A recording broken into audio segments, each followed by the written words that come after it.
If you have been in this hobby for some quiet times and you are enjoying headphones, you must have been familiar with this brand, which is the Hifiman or Hifiman, whatever you call it.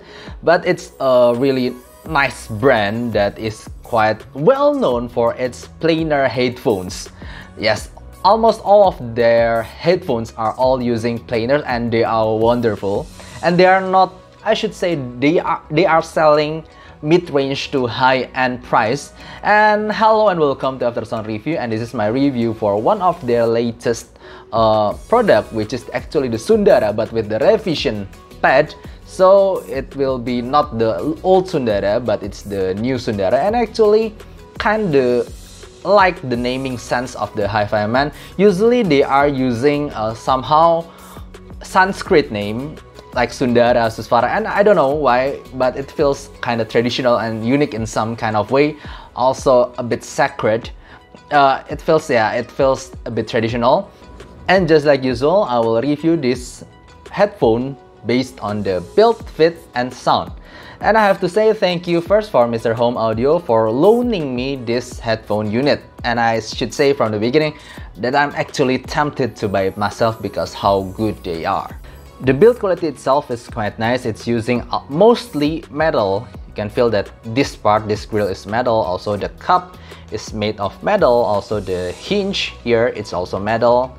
And the headband itself is metal except for this pleather pad around here. So it doesn't worry me when it comes to build quality. I feel that it's very solid build. And also the padding is like a hybrid type of padding. You can see that this part is pleather, but the one that is touching the part that is touching your inner side of the head is this kind of fabric filling here, and then the inside part, this part is also pleather. So it's hybrid between the pleather. I'm sure this is not a real leather, a pleather, and also fabric. And also when it comes to adjustment, you can only adjust them like this. You cannot really turn them 360 degree or anything like that. And there's headband adjustment right here, which is quite secure. And because of how secure it is, actually I found there's a paint chip around here. You could see that it's mostly black except from the adjustment part here. It's like a chipped painting somehow. And also the cable itself is detachable and using 3.5mm connection like this. So it's pretty general, I think. And the cable itself, it's quite thick and a bit annoying because they are heavy. And just take a look at this Y splitter. It's thick and you can feel them when you wear them. I don't really like this cable actually. And also the headband itself, the padding of the headphone itself is angled, so it will be like this. The front part will be thinner compared to the back part, which is thicker around here. And yeah, when it comes to the fit, you could only adjust them in the headband right here. You cannot swivel them. But I should say that even though that's the only adjustment, I feel that I find myself comfortably using them for maybe around 3 to 4 hours daily without any complaint. It just feels really good in my head like this. It's quite big, but I feel that the clamping force, also the weight distribution, and also the weight of the headphone itself never bothers me. Even though I'm wearing them for hours, it doesn't really make me uncomfortable or anything like that. If I should say there's a little bit of pressure that I felt, it's maybe only around this part, but that's a minor issue. Definitely it will be depends from people to people, depends on your head size. But for me, the only pressure that I feel, it's only around this part. But other than that, I feel that this headphone is definitely a really comfortable headphone. Well, when it comes to the sound of this Hifiman Sundara, I'm using my iBasso DX160 as my primary source. I know it will be better if I'm using a dedicated amplifier, but this is all I have right now. And for me, using a high gain from this DAP and using 70 to 80 volume, it's already enough for me to find that this Sundara is definitely an amazing headphone. If I have to choose one word to say about the tonality and overall sound quality of the Sundara, it is simply complete.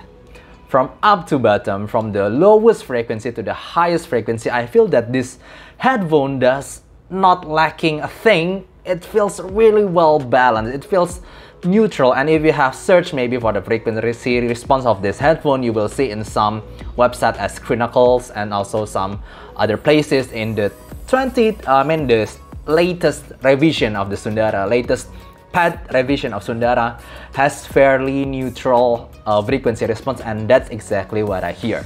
It's a neutral headphone, but it doesn't lack in dynamism, and also it has really great detail and also really great technicalities overall. So it's just simply a really complete sounding headphone for me, and I'm not gonna lie to you, I'm already addicted to it, and maybe one day I will buy it myself if I have a more proper workspace, I think.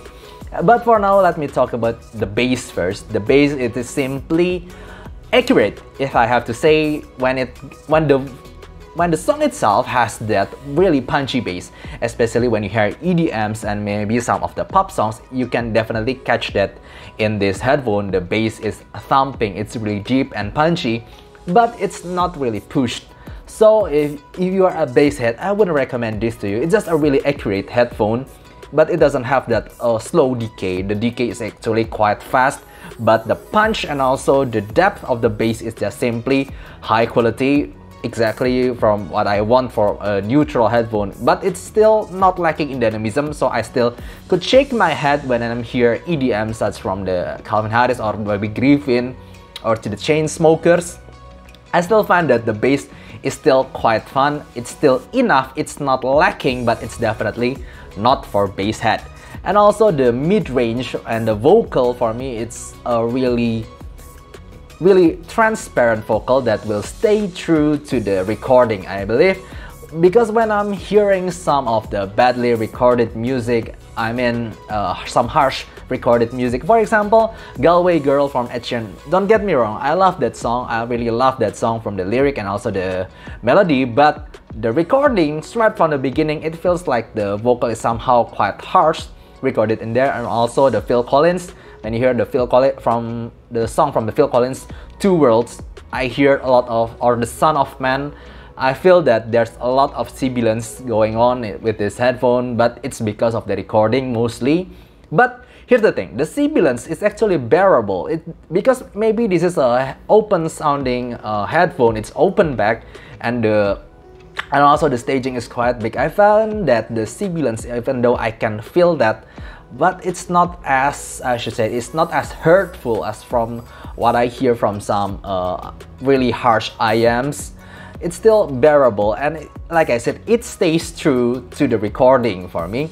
So when I'm playing some really good recorded music for Amber Rhubarb or maybe Diana Krall or Olivia Ong, for me those kind of more audiophile kind of music, for me I really don't hear any sibilances at all. Or maybe even from some pop music, for example, like the Griffin, Chainsmokers, like I said, those EDMs kind of song, even I don't feel any sibilance from that. It just play bad song when you play a badly recorded music. It stays true to the recording, I believe. And also when it comes to the tonal balance of the male and female vocal regarding the mid-range, for me it's just spot on neutral. So when I'm hearing thick sounding male vocal like the Josh Groban or maybe Michael Bolton or Il Divo, for me it just gives a really good tonal balance, and also I can still feel that thickness coming from their songs, coming from their mouth, and also hearing some even some thinner sounding male vocal like Justin Bieber or Michael Jackson. It will still sounds great and still balanced on this headphone.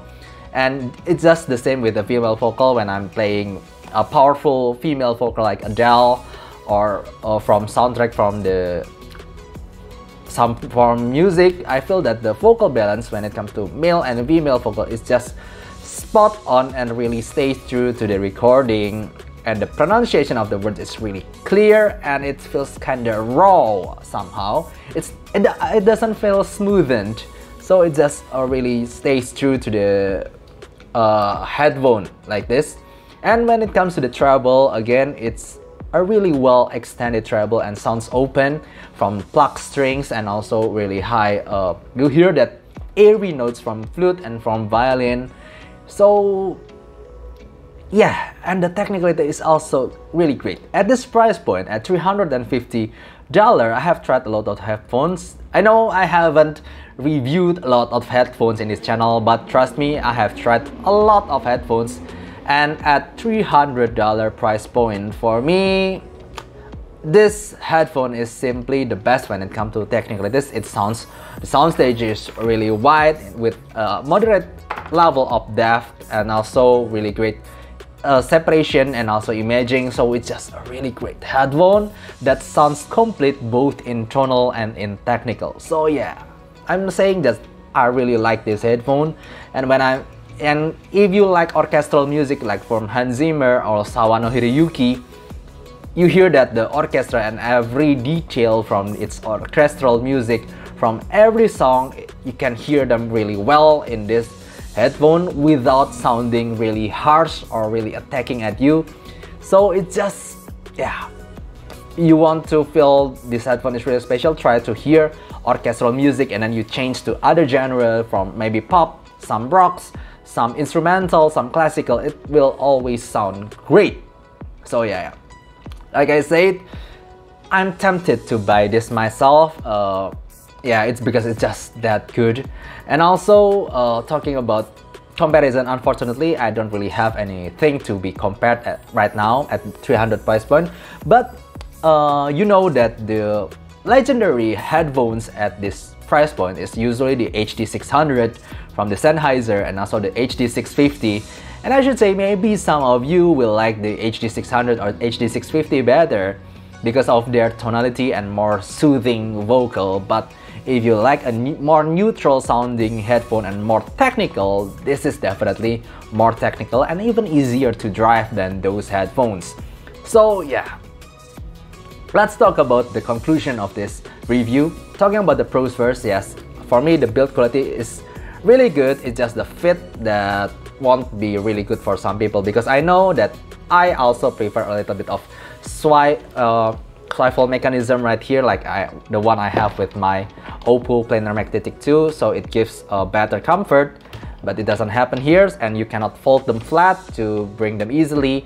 And also the quality of the padding, it's a revision padding. Even though it sounds great with this pad, I can't help but feel a little bit of concern, because usually in my experience, pleather like this, it will get cracked maybe in 1 or 2 years. It depends on the place, of course, depends on the humidity and dryness and something like that. But it never lasts more than 2 years as far as I know, as far as I have tried. So it will be better for me if you change it maybe into a leather ear pads for longevity. And also the cons that I feel is about the cable itself. It feels not really high quality and feels kind of heavy, but the overall performance of this headphone, if you trust this reviewer and you agree to a lot of my review, I should say that this is the best headphone at $300 price point that I could recommend to anyone. So yeah, I think that's all I have to say. If you have any question, please write down in the comments below, and see you next time. Bye bye.